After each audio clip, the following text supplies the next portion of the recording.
Well, ladies and gentlemen, it is Christmas time once again, and has been the tradition for some years now. We are getting a map full of snow in GTA Online, but because we don't have the privilege of using flying reindeer to navigate the streets of Los Santos, we're just gonna have to make do with our cars instead. And there's no need to worry here because the 10 vehicles I've got here today are not only affordable, but they're also some of the best off-roaders in the game. I'm talking four-wheel drive, high ground clearance, and big fat off-road tires as an option. Well, the last part doesn't really make that much of a difference, but it does help some vehicles navigate bumpy terrain a lot better. And if you're wondering whether off-road tires can help your particular car, just visit gtacars.net and check the handling flag section for the tires can clip modifier. What this does is it allows your car's tires to partially clip through the ground whenever you're going over a curb or through a ditch, for example, or just some other bumpy surface that would normally cause high-end or sports wheels to bounce off them. The fatter the tires, the bigger the sidewalls, the better they'll do in the snow, at least theoretically. But enough talk about tires. Let's talk about the first snow-friendly car on our list, and it is the Vapid Sandking XL, which is based on the Ford Super Duty. If you want one for free, there's actually a special pre-modified NPC version of this truck that you can snag off the street, and these are rare ones that usually spawn around Route 68 or Grapeseed. Sometimes you'll also find them on the bridge over Lago Zancudo, and this is the easiest way to get one of these beasts without spending a single cent. However, you can also buy your very own Sandking XL for just $45,000 on Southern San Andreas Super Autos if you want to get it without the hassle of searching for one around the map. And there are two things that make the Sandking XL so good off-road. First is the incredible ground clearance with the more or less low profile front bumper that gives this truck a really steep approach angle and also allows it to climb up hills quite easily. Secondly, it has one of the best four-wheel drive systems of any truck in the game, and it can effortlessly pull through several feet of snow, mud, and water without getting bogged down by the extra resistance. There's plenty of torque, and the performance with off-road tires is also really good as the Sandking XL has that tires can clip handling modifier enabled. Next up, we've got the fastest off-roader of them all, the Maibatsu Monstrosity, which is one of only very few SUVs in the game with an HSW upgrade as an option, and it even has a downforce handling modifier, which means under normal conditions, it will certainly surprise you with how well it sticks to the road. But since we're talking about snow, you'll probably want to ditch the spoiler and throw on some rally tires on there instead. Not necessarily for the added grip, but just the vibes and the looks, because looking cool is 90% of the point when you're buying a monstrosity. And the other 10% is going really fast, while also staying protected from griefers, because this car is an absolute beast in PvE once you install some Imponte tech on it. That's right, not only does it support HSW mods for insane straight line speed, but it can also be equipped with a missile lock-on jammer, and because it's an armored vehicle, you can expect it to tank up to 3 homing missiles. Then there's also a window delete option on the rear that makes the back end completely bulletproof, so if somebody's shooting at you, just point the back of the vehicle at them and you'll be totally safe inside your monstrosity. Worst case, they try to chase you down in their own car and you can just drive away at over 135 miles an hour in your off-road centric sports SUV. At number 3, we've got the incredibly underrated Canis Freecrawler, which I'll admit is a bit of an uggo, but make no mistake, even though it looks like a cinder block on wheels, it will easily outrun 99% of land vehicles in this game once you start racing in the snow. That's because the Freecrawler's relatively short wheelbase gives it that snap oversteer in sharp turns, and you can pretty much turn on a dime with this SUV. Plus, it has a really soft suspension, and that means that you won't bounce all over the place while going over bumps on the road. You'll stay planted at all times, with the four-wheel drive sending all that engine power into the ground instead of wasting it in the air.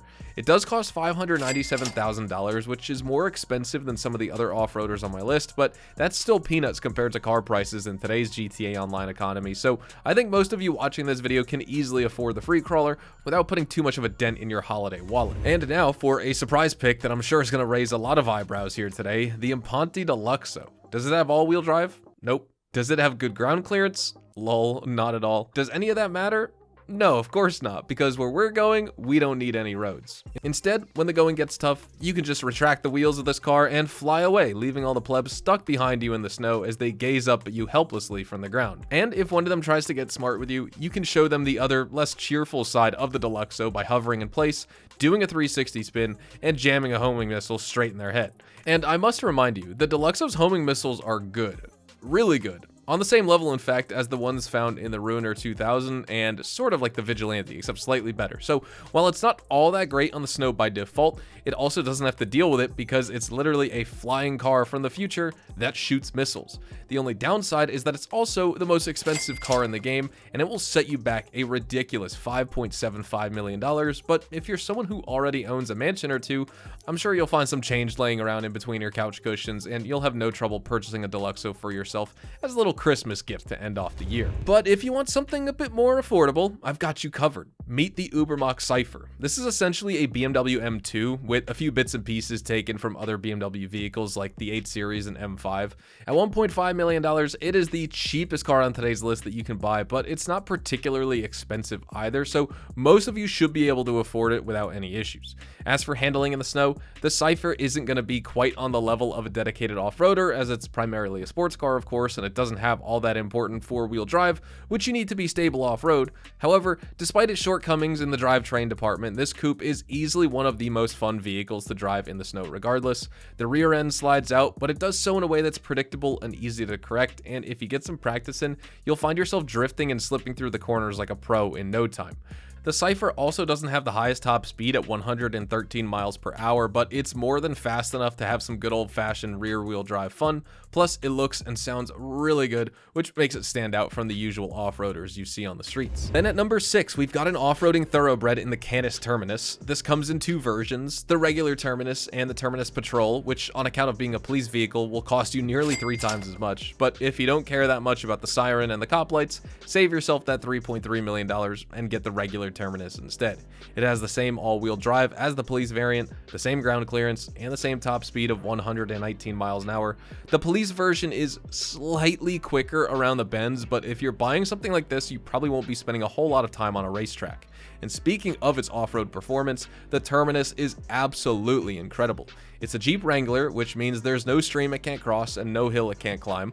A lot of players also don't realize that this is a full-fledged Imponte tech vehicle too, with support for not only the missile lock-on jammer, but also that additional armor plating, which means it can tank up to 12 homing missiles and 12 RPGs, making it one of the best vehicles for free roam driving in public lobbies where I'm sure you're going to have to deal with plenty of oppressor kitties and jet griefers, and those guys never take breaks. Not even during Christmas, so you better be well equipped if you're going to try and farm your Christmas rewards in a public lobby this year. Speaking of well equipped though, nothing, and I mean absolutely nothing, surpasses the Declasse Jogger in terms of off-road performance. Snow, gravel, grass, dirt, sand, mud, doesn't really matter where you go, honestly. This four-wheeler can handle anything you throw at it. It doesn't have a Monty Tech for protection, however, it's stupid fast. Really fast for an off-road vehicle, and it gets dangerously close to an HSW equipped monstrosity and absolutely trounces a non-HSW monstrosity, both on the tarmac and in the mountains of Blaine County. Plus, it just looks so good with that open cockpit, the exposed suspension components, the racing seats, and that really sharp, angular frame that almost makes it seem like a really advanced, really big V8 powered dune buggy. The top speed is quite good too, at 111 miles per hour, and it also accelerates really hard, but in the turns you will have to be a bit careful here as this is a heavy off-roader and it's got quite a long wheelbase, so once that rear end slips, it really slips, and you have to put in some sort of effort to get it back under control. Next, we've got a bona fide rally monster in the Ocelot Omnis, and this one harkens back to the crazy days of Group B racing.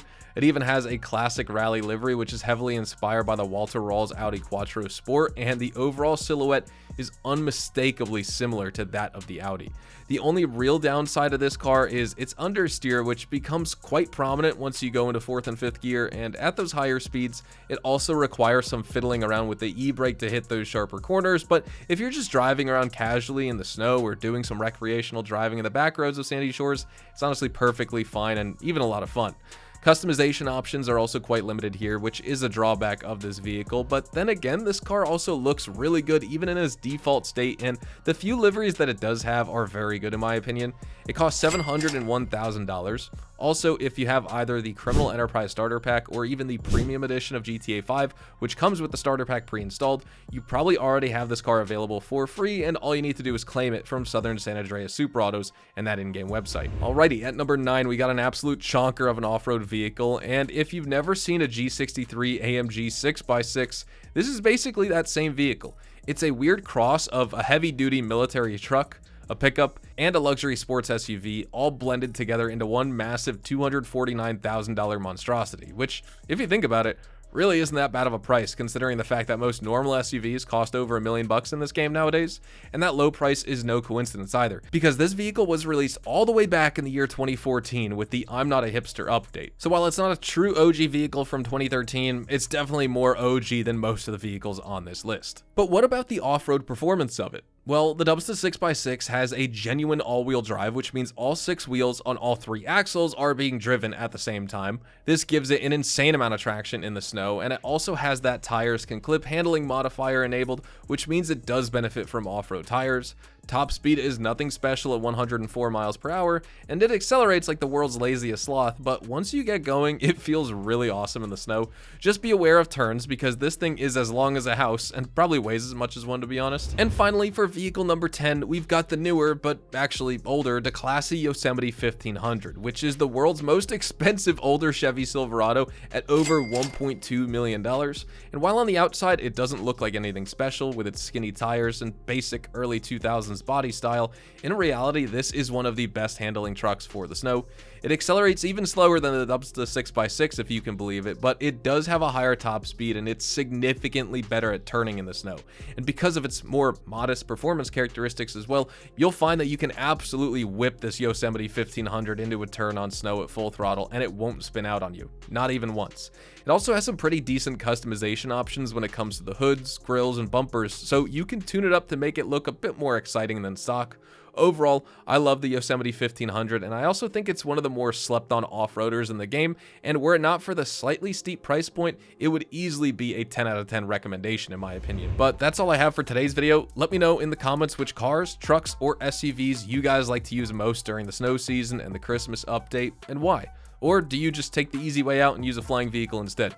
I'm curious to know, because some people absolutely love the snow in this game, while others absolutely hate it because it slows them down and limits their visibility. If you found the video entertaining or helpful at all, go ahead and hit that like button. It helps me out greatly. Make sure to subscribe to the channel if you want to see more GTA 5 online content just like this. Check me out over on Twitch, Twitter, and Instagram, specifically twitch.tv/hazardoushDTV for daily GTA Online money grinding live streams.